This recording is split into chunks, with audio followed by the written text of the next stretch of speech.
কেউ যদি কোনো রকম বিজ্ঞান সংক্রান্ত কিছু করতে চায় তাহলে তাকে অনেক সংখ্যক অঙ্ক নিয়ে কাজ করতে হবে।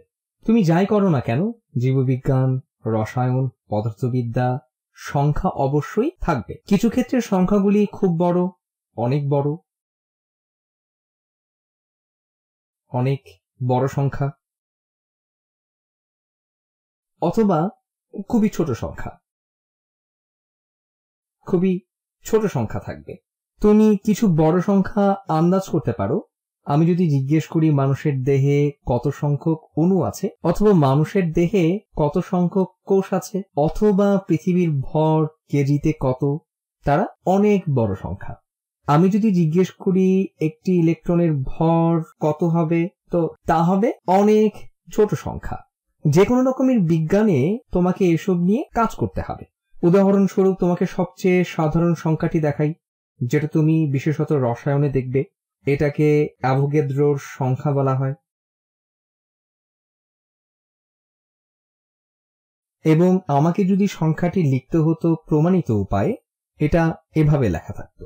নতুন একটি রং দিয়ে করি। তো এটা হতো 6022 এবং 20টি শূন্য। 1 2 3 4 5 6 7 8 9 10 11 12 13 14 15 16 17 18 19 20। এছাড়াও আমি এখানে কিছু কমা দিব যাতে সহজে পড়া যায়। তো আমি কিছু কমা দিলাম। তো এটি এখনো অনেক বড় সংখ্যা। আমাকে যদি এটা কোনো কাগজে লিখতে হতো, অথবা আমি যদি অ্যাভোগাদ্রোর সংখ্যা ব্যবহার করে কোনো কিছু প্রকাশ করতাম, তবে আমার সারা জীবনই লেগে যেত। এবং তাছাড়াও আমি কি একটি শূন্য লিখতে ভুলে গেছি কিনা, অথবা আমি কি বেশি সংখ্যক লিখে ফেলেছি নাকি কম লিখে ফেলেছি, এটা বলা খুবই কঠিন। তো লেখার আরো ভালো উপায় কি আছে? তো এটা পুরো এটাকে এভাবে লেখার চেয়ে আরো কি কোনো সহজ উপায় আছে কিনা? 6 পরে 23টি অঙ্ক আছে, অথবা 6022 পরে 20টি শূন্য আছে, তা কি আক্ষরিক অর্থে লেখার? এর উত্তর দিতে হলে, এবং যদি তুমি অ্যাভোগাদ্রোর সংখ্যা নিয়ে আগ্রহী হও, তাহলে তোমার কাছে যদি 12 কার্বন থাকতো, বিশেষ করে কার্বন 12 এর 12 গ্রাম, তো কি পরিমাণ পরমাণু এটার মধ্যে থাকতো? এবং তুমি জানো যে 12 গ্রাম হলো পাউন্ডের 50তম ভাগ। কত সংখ্যক পরমাণু এখানটায় আছে তা তোমাকে ধারণা দেয় এটা অনেক বড় সংখ্যা। এটার উদ্দেশ্য তোমাকে রসায়ন শেখানো না, এটার উদ্দেশ্য তোমাকে তা সহজভাবে লিখতে শেখানো। এটাকে লেখার সহজ উপায় হলো বৈজ্ঞানিক প্রতীক ব্যবহার করে লেখা। যদিও এই ভিডিওটিতে এটা একটু অবান্তর শোনায়, তো এটা আসলেই এমন একটা জিনিস যা লেখা সহজতর একটা উপায়। তো তোমাকে দেখানোর আগে বিজ্ঞানের পেছনের কিছু মূলগত সূত্র দেখাই। যদি বলি 10-এর শূন্যতম সূচক কত, তো আমরা জানি তার সমান হলো 1। 10-এর 1তম সূচক কত, তার সমান 10। 10-এর বর্গ কত, 10 গুণন 10 যা 100। 10-এর তৃতীয় সূচক, 10-এর তৃতীয় সূচক হলো 10 গুণন 10 গুণন 10 যা সমান 1000। তো আমি মনে করি তুমি এখানে একটি নমুনা দেখতে পাচ্ছ। 10-এর প্রথম সূচকে কোনো শূন্য নেই। 10-এর প্রথম সূচকে একটি শূন্য আছে। 10-এর দ্বিতীয় সূচকে, তো আমি বলতে চাচ্ছি দ্বিতীয় সূচক, 10-এর দ্বিতীয় সূচকে 2টি শূন্য আছে। 10-এর তৃতীয় সূচকে 3টি শূন্য আছে।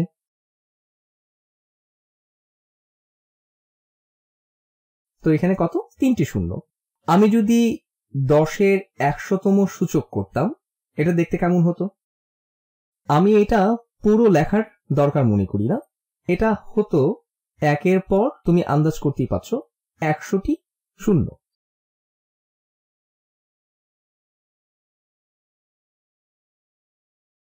তো এটা হতো অনেকগুলি শূন্য। তোমাকে গুনতে দেওয়া হলে তুমি 100টি শূন্য পেতে। আসলে এটা আশ্চর্যজনক। তুমি এই সংখ্যাটিকে কি বলে জানো অথবা জানো না, এটাকে গুগল বলে। 90-এর দশকে কেউ যদি বলতো এটা গুগল, তাহলে তোমার খোঁজার যন্ত্রের কথা মাথায় আসতো না। তুমি মনে করতে 10-এর 100তম সূচক, যা অনেক বড় সংখ্যা। এটা যে কোনো পরমাণুর সংখ্যা অথবা মহাবিশ্বে আনুমানিক মোট পরমাণুর সংখ্যার চেয়েও বেশি। এটি প্রশ্ন জাগায় বাহিরে আরো কিছু কি আছে, কিন্তু আমি এটি আগে পড়েছিলাম। আমি ঠিক মতো মনে করতে পারলে এই মহাবিশ্বে পরমাণু আছে মোট 10⁻79 সূচক। 10⁻81তম সূচক সংখ্যক, যা অবশ্যই আনুমানিক, কম বেশিও হতে পারে, কেউ এটা গুনতে পারে না। মানুষজন এটা শুধু অনুমানই করে অথবা আন্দাজ করে। কিন্তু এটি অনেক বড় সংখ্যা। যেটা আরো বিস্ময়কর তা হলো এখানে এই সংখ্যাটি ছিল একটি বিখ্যাত খোঁজার যন্ত্রের নামকরণের প্রেরণা। গুগল হলো প্রথমত গুগল OL এর একটি ভুল বানান। আমি জানি না কেন তারা এটিকে গুগল বলে, হয়তো তারা এটা নাম দিয়েছে, হয়তো তারা এত সংখ্যক বা এত বাইট তথ্য মজুদ রাখতে চায়, অথবা এটি একটি সুন্দর শব্দ। যাই হোক, হয়তো তা ছিল প্রতিষ্ঠাতার প্রিয় সংখ্যা, কিন্তু এটা জানাটা মজার। যাই হোক, আমি অপ্রাসঙ্গিক কথা বলছি। এইটি তাহলে গুগল, যা 1-এর সাথে 100টি শূন্য। কিন্তু আমি একইভাবে 1-এর 100তম সূচক আকারে লিখতে পারতাম, যা আরো সহজ। তো এটাই সহজতর একটা উপায়। আসলে এটা এমনই কঠিন যে আমি লিখার চেষ্টাও করিনি। আমার সারা জীবন লেগে যেত। এখানে 20টি শূন্য ছিল, 100টি শূন্য পুরা দৃশ্যটাই ভরিয়ে ফেলতো, যাতে তুমি বিরক্ত হতে। তো আমি এটা লিখিনি। তো এটা লেখা সহজতর 10-এর সূচক হিসেবে লিখলেই ভালো হয়। কিন্তু যেসব 10-এর সূচক না, সেগুলো সরাসরি কিভাবে লিখব? এই সূচক ব্যবহার করে লিখব। যে কোনো উপায়ে সূচকের ব্যবহার করে কিভাবে লিখব, এটা করতে হলে তোমাকে বুঝতে হবে এই সংখ্যাটি। এটা লেখা যায়, এটার মধ্যে কয়টি অঙ্ক আছে? 1, 2, 3 এবং 20টি শূন্য আছে। তো এটা 6, এরপর 23টি অঙ্ক আছে, 6-এর পর 23টি অঙ্ক। যদি আমি 10-এর সূচক ব্যবহার করি এখানটায়, তো কি হবে? যদি বলি 10-এর 23তম সূচক, এটা গোলাপি দিয়ে করি। 10-এর 23তম সূচক, যা সমান কত হবে? যা হচ্ছে 1-এর সাথে 23টি শূন্য। তো 1, 2, 3, 4, 5, 6, 7, 8, 9, 10, 11, 12, 13, 14, 15, 16, 17, 18, 19, 20, 21, 22, 23। তো বুঝলে, এটা হলো 10-এর 23তম সূচক। এখন এই ব্যক্তিটিকে কি এই ব্যক্তির গুণাকারে কি কোনোভাবে লেখা যাবে? হ্যাঁ, পারবো। এই ব্যক্তিটিকে 6 দিয়ে গুণ করলে, 6কে 10-এর 23তম সূচক দিয়ে গুণ করলে কি পাবো? আচ্ছা, আমরা পাবো 6-এর সাথে 23টি শূন্য, আমরা পাবো একটি 6 এবং তার সাথে 23টি শূন্য। তো আমি লিখি, তুমি এভাবে 23টি শূন্য পাবে যদি তুমি 6 নাও। তুমি জানো কিভাবে গুণ করে। তুমি 6কে 1-এর সাথে গুণ করবে, তুমি পাবে 6, এবং এরপর 6-এর সাথে সব শূন্য গুণ হয়ে শূন্য হবে। তো তুমি পেলে 6-এর সাথে 23টি শূন্য, যা কাজে আসবে। কিন্তু এখনো কিন্তু আমরা পুরোপুরি এই সংখ্যাটি পাচ্ছি না, এটার সাথে কিছু 2 আছে। তো আমরা কিভাবে আরো উন্নতি করতে পারি? আমরা যদি দশমিক আকারে লিখি এইখানে সংখ্যাটি, এটার সাথে মূলত যদি 2-এর জায়গায় শূন্য থাকতো, কিন্তু যদি সেখানে 2 বসানো লাগতো, তবে আমরা দশমিকের ব্যবহার করতাম। এটা 6.022 গুণন 10-এর 23তম সূচকের মতো, একই এই সংখ্যাটি ওই সংখ্যাটির মতো।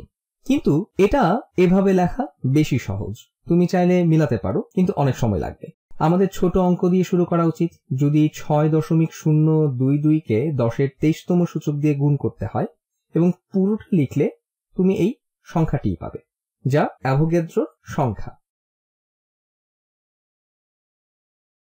অ্যাভোগাদ্রোর সংখ্যা, যদিও এটি দেখতে একটু কঠিন এবং প্রথমে তোমার কাছে সন্দেহজনক লাগছিল, এটা কি শুধুই একটি লিখিত সংখ্যা, এখানে গুণাকারে 10-এর সূচক আছে। তুমি এটাকে সহজ নাও বলতে পারো, কিন্তু এটা আসলেই সহজ, কারণ এখানে কতটি শূন্য আছে তা তুমি সরাসরি জানো। কিন্তু এটাই সরাসরি লেখার শর্টকাট উপায়। আরো কয়েকটি করি তাহলে। আমি অ্যাভোগাদ্রোর সংখ্যা দিয়ে শুরু করছি, কারণ তা বৈজ্ঞানিক চিহ্ন ব্যবহার করার সুবিধা দেখায়। তাতে তোমাকে বারবার এভাবে লেখার প্রয়োজন পড়বে না। তো আরো একটি সংখ্যা করে দেখি, তাদেরকে বৈজ্ঞানিকভাবে লিখব। আমার এখানে 7345 আছে এবং আমি এটাকে বৈজ্ঞানিকভাবে লিখতে চাই। তো 7345, যা চিন্তা করার সবচেয়ে ভালো উপায় হলো আমি হাজারকে কিভাবে প্রকাশ করব। এখানে লিখছি 10-এর তৃতীয় সূচক হলো 1000। আমরা জানি 10-এর তৃতীয় সূচক হলো 1000। এটাই 10-এর সর্বোচ্চ সূচক, যেটাকে এটির মধ্যে আনা যায়। এটি হচ্ছে 7টি 1000। তো এটা যদি 7 সংখ্যক 1000, তো এটাকে বলা যায় 0.3 সংখ্যক 1000। আমরা এটাকে 7.345 গুণন 10-এর তৃতীয় সূচক আকারে লিখতে পারি। তো এটা হবে 7 সংখ্যক 1000 যোগ 0.3 সংখ্যক 1000। 1000 গুণন 0.3 কত? 0.3 গুণন 1000 হলো 300। 0.4 গুণন 1000 কত? 40। 0.05 গুণন 1000 কত? 5। 7.345 গুণন 1000 সমান 7345। এটাকে গুণ করলে আরো পরিষ্কার হবে। যদি 7.345 গুণন 1000 করি, আমি সাধারণত শূন্যগুলি সরিয়ে ফেলি, তো পাই 7, 3, 4, 5। আমি প্রথমত 1 দিয়ে উপরেরটিকে গুণ করি, তারপর 3 ঘর আগে দশমিক আছে, 1, 2, 3। তো 1, 2, 3 দশমিকটি দেই এবং তারপর আসলেই পেলে 7.345 গুণন 1000, যার সমান 7345। তো আরো কয়েকটি করে দেখি। তো এরপর আমরা 6কে বৈজ্ঞানিকভাবে লিখব। অবশ্যই বৈজ্ঞানিকভাবে লেখার দরকার নেই, কিন্তু কিভাবে তা করবে? আচ্ছা, 6-এর মধ্যে 10-এর সর্বোচ্চ কততম সূচক যায়? 10-এর সূচক 1, যা 6-এর মধ্যে যায়। তো এটাকে লেখা যায় কোন সংখ্যা গুণন 10-এর 0তম সূচক আকারে। এটা শুধুই 1, তাই তো? এটা শুধুই 1 হবে। তো 6 পাওয়া যায় কিসের সাথে 1 গুণ করলে? এটা শুধুই 6। 6 সমান 6 গুণন 10-এর 0তম সূচক। তোমার এটি এভাবে না লিখলেও হবে, এটা সহজতর। কিন্তু এটি দেখায় তুমি যে কোনো সংখ্যাই বৈজ্ঞানিক চিহ্ন ব্যবহার করে লিখতে পারো। এখন তোমরা যদি এমন কিছু লিখতে চাও, আমি ভিডিওতে দেখালাম বিজ্ঞানে অনেক বড় আরো অনেক ছোট সংখ্যার ব্যবহার আসলে জানতে হয়। তো ধরলাম তোমার এই সংখ্যাটি আছে, এই কালি ব্যবহার করি, এবং তোমার আছে 1, 2, 3, 4, তারপর 5টি শূন্য, যার পর আছে 7। এটা নিয়ে কাজ করা সহজ না। 10-এর সূচক নিয়ে এটার উপর কাজ করব কিভাবে? তো 10-এর সূচক এই সংখ্যা দ্বারা বিভাজ্য হবে এবং এর মধ্য দিয়েও যাবে। আমরা যতগুলো 10-এর সূচক ব্যবহার করেছিলাম সবই ছিল ধনাত্মক সূচক। আমরা 10-এর ঋণাত্মক সূচকও ব্যবহার করতে পারি। 10-এর শূন্য সূচক 1, 10-এর ঋণাত্মক সূচক 1 সমান 1/10, 0.1। রংটি বদলিয়ে নেই, কিন্তু গোলাপি দিয়ে করব। 10-এর ঋণাত্মক সূচক 2 হচ্ছে 1/10-এর বর্গ, যা সমান 0.01। আমি ধরলাম বুঝতে পেরেছ। আচ্ছা, আরেকবার করলে ধারণা পাবে তাহলে। 10-এর ঋণাত্মক সূচক 3, 10-এর ঋণাত্মক সূচক 3 সমান হবে 1/1000, যা হলো 0.001। নমুনাটি হলো এমন 10-এর ঋণাত্মক সূচক যেখানে যতই হোক তোমার দশমিকের পরে যেতেই হবে। এখানে 0-এর সংখ্যা দিয়ে নয়, এখানে 10-এর ঋণাত্মক 3 সূচকে তোমার কাছে আছে শুধু 2টি শূন্য, কিন্তু দশমিক এরপর 3 ঘর যেতে হবে। এটার মধ্য দিয়ে 10-এর সর্বোচ্চ কত সূচক যায়? দশমিকের পর কতটি অঙ্ক আছে? 1, 2, 3, 4, 5, 6। 10-এর ঋণাত্মক সূচক 6 সমান হবে 0. আরো 6টি অঙ্ক, সেটা হবে দশমিকের পরে, এবং শেষ অঙ্কটি হবে 1। তো তোমার হবে 5টি শূন্য, তারপরে 1, যা 10-এর ঋণাত্মক 6 সূচক। তো এখানে এই সংখ্যাটি হলো 7 গুণন ওই সংখ্যাটি। আমি এটাকে যদি 7 দিয়ে গুণ করি,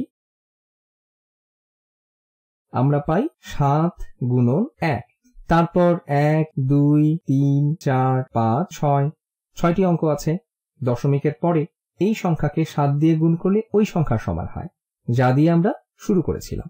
তো আমি এই সংখ্যাটিকে আবারও এভাবে লিখতে পারি, এই সংখ্যাটিকে বারবার না লিখে তাকে এই সংখ্যার সমান লিখতে পারি, অথবা লিখতে পারি এভাবে 7 গুণন এই সংখ্যাটি, কিন্তু এটি আগেরটির তুলনায় ভালো হয় না।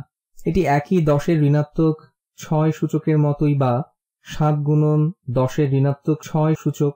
এখন তুমি এরকম সংখ্যা চিন্তা করতে পারো। এটাকে করো, চিন্তা করো এভাবে, যদি এখানে 7 থাকতো, বলা যাক এখানে 7 ও 3 আছে, তো কি করব? আমরা প্রথম অঙ্কটি দেখি। ওটার মতোই 10-এর সর্বোচ্চ সূচক সংখ্যাটির মধ্যে যাবে। আমরা সংখ্যাটিকে প্রকাশ করতে চাইলে ওই আগের মতো আরেকটি দশমিক নিব। তো বলা যায় 0.00000516, এবং আমি এটাকে বৈজ্ঞানিক পদ্ধতিতে প্রকাশ করব। আমি প্রথম শূন্য ব্যতীত অঙ্কটি নিলাম। আচ্ছা, 10-এর সর্বোচ্চ কত সূচকের মধ্যে যাবে? তো 1 2 3 4 5 ঘর গেলাম, এটা হবে 5.16।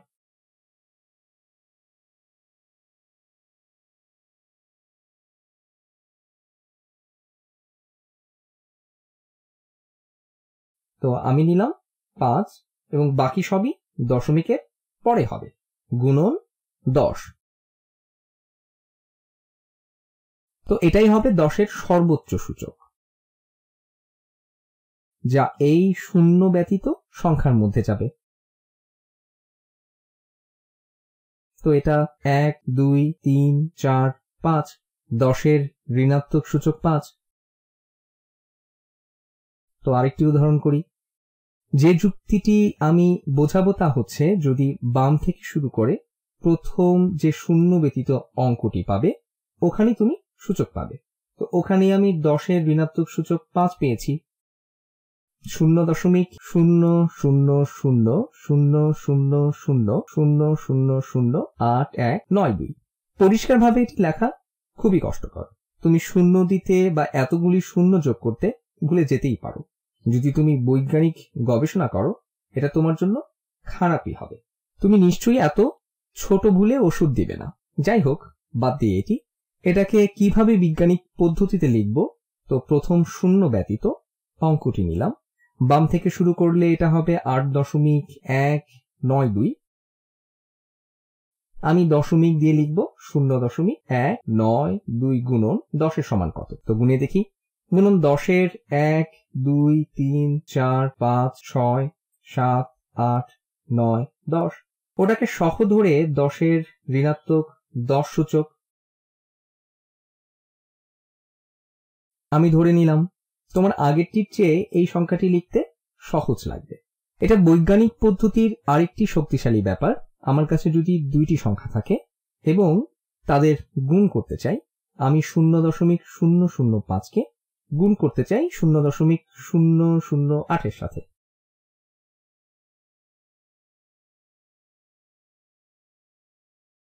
এটা করা খুবই সোজা। মাঝে মধ্যে ঝামেলা লাগতে পারে যখন দশমিকের আগে বা পরে 20 বা 30টি শূন্য থাকবে। এখানে শূন্য দিলে আমার বউ খুশি হবে, কিন্তু এটা সোজা হবে যখন তুমি বৈজ্ঞানিক উপায়ে বের করবে। এটাকে লেখা যায় 5 গুণ 10 আকারে। কেমন? আমার দশমিকের পরে 1 2 3 ঘর আছে, 10-এর তৃতীয় সূচক 5 গুণন 10-এর ঋণাত্মক তৃতীয় সূচক। এটা জরুরি, কারণ 5 গুণন 10-এর সূচক 3 হলে 5000 হয়ে যেত। তো এখন এটা সমান কত? দশমিকের পর 1 2 3 4 ঘর আছে, তো এটা 8 গুণন 10-এর ঋণাত্মক সূচক 4। যদি এদের গুণ করি, তারা 5 গুণন 10-এর ঋণাত্মক তৃতীয় সূচক গুণন 8 গুণন 10-এর ঋণাত্মক সূচক 4-এর মত। এখানে বৈজ্ঞানিক তেমন বিশেষ কিছু নেই, যা বলার আছে তাই হচ্ছে আক্ষরিকভাবে গুণ করার জন্য তুমি এভাবে লিখতে পারো। ক্রম কোনো ব্যাপার না। আমি এটাকে এভাবে লিখতে পারি 5 গুণন 8 গুণ 10-এর ঋণাত্মক তৃতীয় সূচক গুণন 10-এর ঋণাত্মক সূচক 4। তারপর 5 গুণন 8 সমান কত? 5 গুণন 8 হলো 40 আমাদের জানা মতে। তো 40 গুণন 10-এর ঋণাত্মক সূচক 3 গুণন 10-এর ঋণাত্মক সূচক 4। তুমি সূচকের নিয়ম যদি জানো, যখন তুমি দুইটি সংখ্যাকে গুণ করবে যাদের ভিত্তি একই তাদের সূচককে যোগ করতে পারবে। তুমি ঋণাত্মক 3 ও 4 কে যোগ করে দাও, তা সমান 40 গুণন 10-এর ঋণাত্মক সূচক 7। আরেকটু উদাহরণ করি। এখন আমরা অ্যাভোগাড্রোর সংখ্যাকে গুণ করব। যদি তোমরা জানো 6.022 গুণন 10-এর ঋণাত্মক 23তম সূচক, এখন বলা যাক আমরা এটিকে খুব ছোট সংখ্যা দিয়ে গুণ করব। গুণ হবে 7.23 গুণন 10-এর ঋণাত্মক 22তম সূচক দিয়ে, যা খুবই ছোট।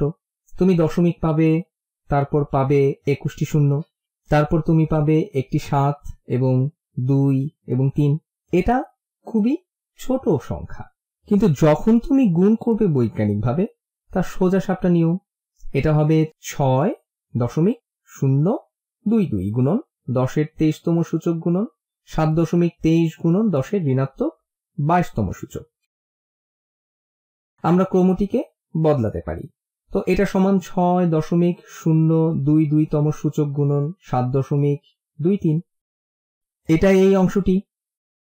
এটাকে দেখতে পারো বৈজ্ঞানিকের প্রথম অংশ, গুণ 10-এর 23তম সূচক গুণন 10-এর ঋণাত্মক 22তম। তো এখন এখানে তোমার কিছু দশমিক গুণ করতে হবে। এটি হবে 40-এর মতো ধরি, মাথায় করতে পারছি না, কিন্তু এটা সহজ হিসাব করা। এটা যেভাবে আছে তো ওভাবেই রাখি, কিন্তু এই অংশটি গুণ করতে হবে। 10-এর 23তম সূচক গুণন 10-এর ঋণাত্মক 22তম সূচক। তো সূচকগুলি যোগ করি, তো কত পাবো? 10-এর প্রথম সূচক। এই সংখ্যাটি যাই হোক এখানে এইভাবেই রেখে দেই, কারণ আমার কাছে ক্যালকুলেটর নেই। তো এটা হবে 7.2। দেখা যাক 0.2 গুণন 5 হলে তা হচ্ছে 41 বা এরকম কিছু। এটা প্রায় 41 গুণন 10-এর প্রথম সূচক। তো আরেকটি উপায় হলো এটা 410-এর মতো কিছু একটা হবে, এবং এটা পেতে তোমার গুণটি করতে হবে। তুমি দেখলে অনেক বড় ও ছোট সংখ্যার জন্য বৈজ্ঞানিক উপায়টি খুব কাজে আসে, এবং এটা বুঝতেই শুধু সুবিধা করে না, বরং লিখতেও ও অন্যান্য কাজ করতেও খুবই উপকার আসে।